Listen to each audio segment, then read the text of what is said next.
नमस्कार, स्वागत है आप सभी का। मैं हूं हिमांशु और आप देख रहे हैं हलचल इंडिया। बेबाक खबर, तेज असर। आइए नजर डालते हैं आज की खबरों पर। मुजफ्फरनगर में दिन दहाड़े हथियारों से लैस बदमाशों ने लूट कर सनसनी फैला दी है। मामला थाना नई मंडी क्षेत्र के नसीरपुर रोड स्थित दीपक गैस एजेंसी का है, जहां पर दिन दहाड़े हथियारों से लैस बदमाशों ने लूट कर सनसनी फैला दी। गैस गोदाम पर कर्मचारियों से 2 बाइक पर सवार 4 बदमाशों ने लगभग 2 लाख रुपए की रकम लूटी है। हथियारों के बल पर बदमाश बड़ी आसानी से लूट कर फरार हो गए। सूचना मिलते ही पुलिस विभाग में हड़कंप मच गया और एसएसपी सहित भारी पुलिस बल मौके पर पहुंचा और जांच पड़ताल शुरू कर दी। देखिए, थाना मंडी में एक लूट की घटना घटित हुई है, जिसमें गैस गोदाम था। वहाँ पे जो कर्मचारी काम कर रहे थे, मोटरसाइकिल पे लड़के आए और तमंचा दिखाकर उनके पास जितना भी पैसा था हमसे उनकी जामा तलाशी ली, उनका सारा कैश रखवाया, उनको एक जगह हटा दिया और उसके बाद वो कैश लेके वो लोग यहाँ से लूट करके चले गए हैं। हमारी पूरी टीम मौके पे है। संपूर्ण घटना की जानकारी की जा रही है, इन लोगों से सारी चीज़ें ली जा रही हैं और हमारी पूरी टीम इस समय लगी हुई है। बहुत जल्दी घटना का खुलासा किया जाएगा। सर, कितने की लूट होगी सर? इनके द्वारा अभी 1.5 से 2 लाख के बीच में बताया जा रहा है। इनका कहना है कि हमने काउंटिंग नहीं करी थी, जो कैश था हमने उनको दे दिया है। एग्जैक्टली ये नहीं बता पा रहे हैं, बट फाइनली जो भी इनका अमाउंट, इनको हमने कहा कि आप कैलकुलेट करके अपना टोटल अमाउंट बता दीजिए। फिलहाल इनका कहना है कि 1.5 से 2 लाख के बीच में था। एग्जैक्ट अमाउंट जो भी बताएंगे वो बाद में होगा। सर, कितने लोग आए थे कुछ? इनका बताना है कि सिर्फ 2 मोटरसाइकिल पे 4 लोग थे और क्या कहते हैं, उसके संबंध में भी और जानकारी अभी की जा रही है। सर, शहर के बाहरी छोर पे यह है गैस एजेंसी, किस तरह की कोई सुरक्षा नहीं थी यहाँ पे? देखिए, इसकी सारी चीज़ें चेक की जा रही हैं, जांच की जा रही है, कहाँ से आए हैं, कहाँ इनका रूट रहा है, क्या क्या चीज़ें हैं, उन सारी चीज़ों पर भी जांच किया जाए, जांच की उसका करें।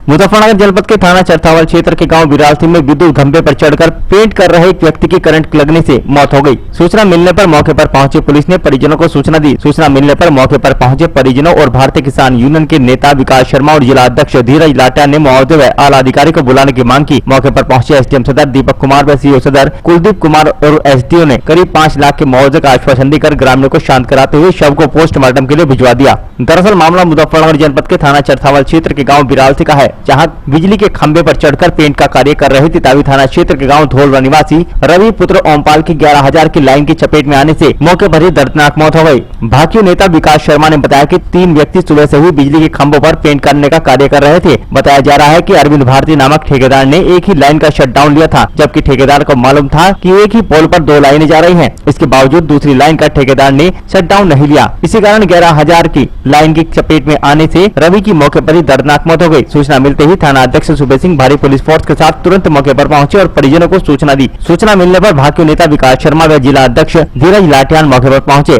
पर पुलिस को मृतक का शव उठाने नहीं दिया और जमकर हंगामा काटा। परिजनों व भाकियू नेता विकास शर्मा और जिला अध्यक्ष धीरज लाटियान ने मौके पर मुआवजे व आला अधिकारी को बुलाने की मांग की। मौके पर पहुंचे एसडीएम सदर दीपक कुमार व सीओ सदर कुलदीप कुमार और एसडीओ ने करीब 5 लाख मुआवजे का आश्वासन देकर ग्रामीणों को शांत कराते हुए शव को पोस्टमार्टम के लिए भेज दिया और इस दौरान भाकियू नेताओं की सीओ सदर से नोकझोंक भी हुई। ढोलरी गांव का लड़का जो बगरा ब्लॉक में पड़ी, इस पे यहाँ ये पेंट का कार्य कर रहा था। जो बिजली के जो लोहे के पोल है उन पे इसका पेंट का कार्य कर रहा था। इनका कोई ठेकेदार है जो जिसने सिड्डोन लिया था लाइट का, कोई अरविंद भारती है, उसने सिड्डोन ले लिया उसने गाँव को, जो बिरालसी है, बिरालसी की लाइन का। और ये जो गुणिया जुड्डी की लाइन है, इस लाइन का उसने सिड्डोन नहीं लिया, जबकि उसे पता था कि दोनों लाइनें हैं एक खंबे पे जा रही। उसी खंबे पे बिजली की बिरालसी की लाइन थी, उसी खंबे पे गुणिया जुड्डी की लाइन है। उसने दोनों का सिड्डोन नहीं लेगा, एक का सिड्डोन ले लिया। लाइट चालू थी और उसकी कमी के कारण ये लड़का जैसे पोल पर चढ़ा, तुरंत वहीं 11,000 के करंट ने पकड़ लिया और उसकी मौके भाई डेथ होगी। हम सब लोग यहाँ पे है और अधिकारियों को बुलाने की मांग करी। जो कंपनी का ठेकेदार है, जो भी इसमें दोषी है, बिजली विभाग का जो भी कर्मचारी है, उसके खिलाफ मुकदमा कराओगे और इस पीड़ित परिवार को मुआवजा दिलवाओगे। इसके बाद हम यहाँ से नहीं जाएंगे।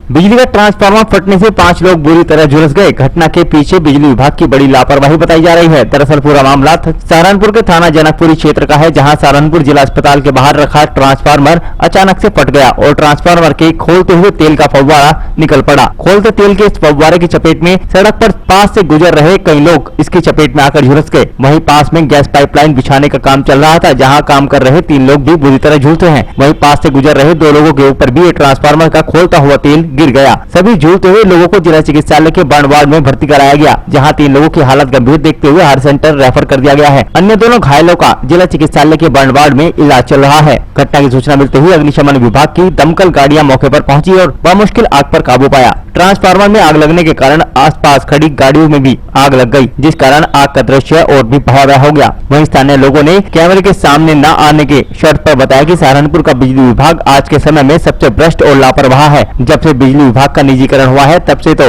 विभागीय कर्मचारी और भी लापरवाही बरतने लगे हैं। पहले कभी यदाकदा बिजली की खराब लाइनों ट्रांसफार्मर की चेकिंग भी हो जाती थी, लेकिन अब कुछ भी नहीं होता, जिससे इस तरह की घटनाएं घटती रहती हैं और जान माल की हानि होती रहती है।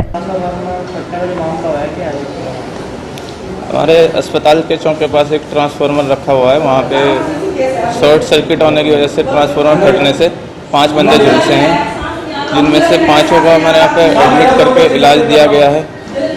3 बंदे सीरियस थे, जिनको सर्जन द्वारा रेफर कर दिया गया। 2 का इलाज हमारे पास चल रहा है। Higher centre.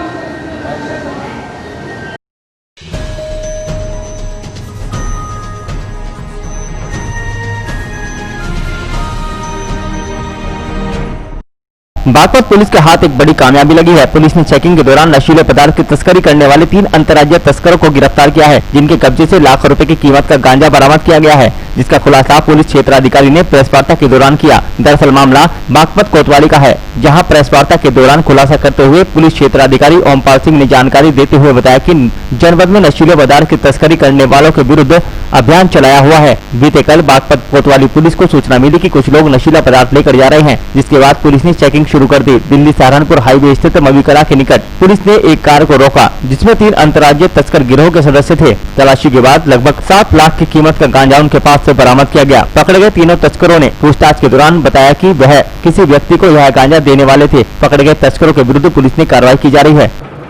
ये हमारा अभियान अंतर्राज्यीय तस्करों के खिलाफ अभियान चल रहा है। 9 से 11 जो है कल अभियान चला था, और उसमें मवी कला के पास जब ये तलाशी हो रही थी तो इसमें एक होंडा सिटी कार दिखाई दी। इनसे हाथ दिया, ये भागने लगे, लेकिन फिर भी इसको घेर करके पकड़ लिया गया। और इसमें से 3 व्यक्ति मिले हैं, कपिल, संदीप, प्रमोद। और जब तलाशी ली गई गाड़ी की तो उसमें से जो है लगभग 36 किलोग्राम गांजा मिला है, जिसकी अंतर्राष्ट्रीय बाजार में 7 लाख कीमत निर्धारित है। इसी के संबंध में और जो है जानकारी की जा रही है। ये जो तीनों तस्कर मिले हैं, ये 2 डगरपुर के हैं, इसमें सगे भाई, और एक जो है नोएडा का धनकोर का रहने वाला है। तो इनकी कहाँ सप्लाई होती है? हाँ, जो इनसे पूछताछ में इन्हें बताया है कि कहीं कोई व्यक्ति जो है एटा मैनपुरी से आता था, रिजवान नाम का आदमी, वो इनको सप्लाई देता था। और ये सप्लाई जो है उसका नाम नहीं बता पा रहे, पैराफेरल पे जो है इनकी सप्लाई होने वाली थी, उसी समय ये धर पहुँचे गए। और कितने लोग इनके साथ हैं कुछ पता? अभी इनका अपराध इतिहास पुराना तो नहीं है अभी हमारे पास, अभी जांच की जा रही है। और एक जो इसमें संदीप नाम का लड़का है, ये पहले भी जेल जा चुका है।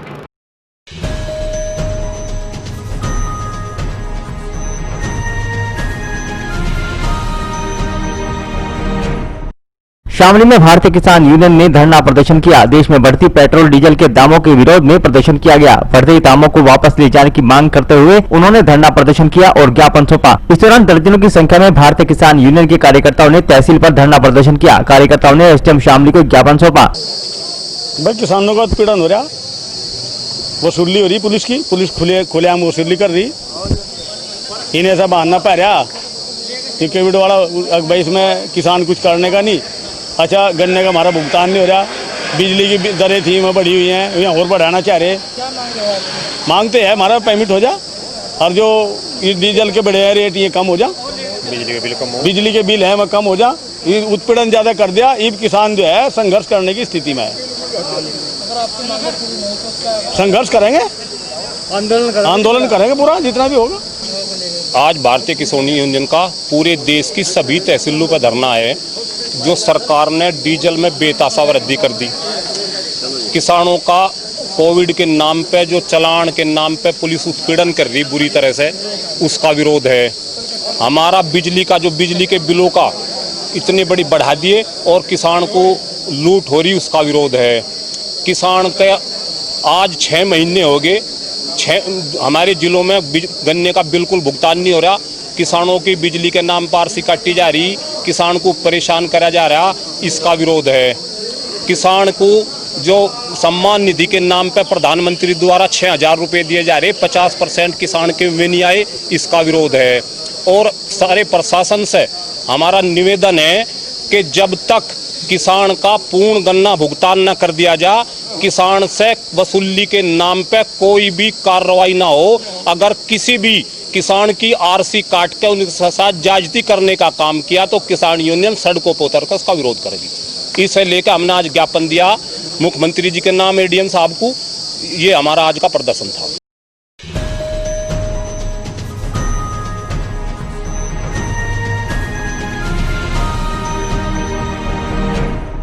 सहारनपुर के थाना देवबंद कोतवाली में शांति समिति की बैठक का आयोजन किया गया। शासन द्वारा कावड़ यात्रा स्थगित करने की जानकारी दी गई है। कोतवाली देवबंद में श्रावण मास में चलने वाली कावड़ यात्रा को लेकर बैठक का आयोजन किया गया। बैठक में नगर के गणमान्य व्यक्तियों के अलावा व्यापारी तथा पत्रकार भी उपस्थित रहे। बैठक को संबोधित करते हुए कोतवाल यज्ञदत्त शर्मा ने कहा कि श्रावण मास में भोले के भक्तों के द्वारा कावड़ के माध्यम से हरिद्वार जाकर पवित्र गंगा जल लाकर शिवालयों में भगवान शिव को अर्पित किया जाता है। इस दुनिया की सबसे बड़ी धार्मिक यात्रा के सफल आयोजन के लिए सरकार पूरे प्रयास करती है, लेकिन इस वर्ष कोविड-19 के कारण सभी त्योहार घरों पर ही मनाने की अपील की गई है। कोतवाल यज्ञदत्त शर्मा ने कहा कि मेरा सभी व्यक्तियों से विनम्र आग्रह है कि वह इस पवित्र त्योहार को पूर्व की तरह ही अपने घरों पर मनाएं। उन्होंने कावड़ यात्रा के दौरान शिविरों का आयोजन करने वालों से भी आग्रह किया है कि वह इस बार सुरक्षा की दृष्टि से शिविरों का आयोजन न करें तथा डीजे का उपयोग प्रतिबंधित है। कोतवाल ने कहा कि उन्हें विश्वास है कि वह उनका सहयोग करेंगे। इस अवसर पर मनोज सिंघल, मनदीप शर्मा, चौधरी ओमपाल सिंह, अंसार मसूदी, अयूब बेग, ताहिर सिबली, व्यापारी राजेश कुमार, साजिद खान आदि लोग मौजूद रहे।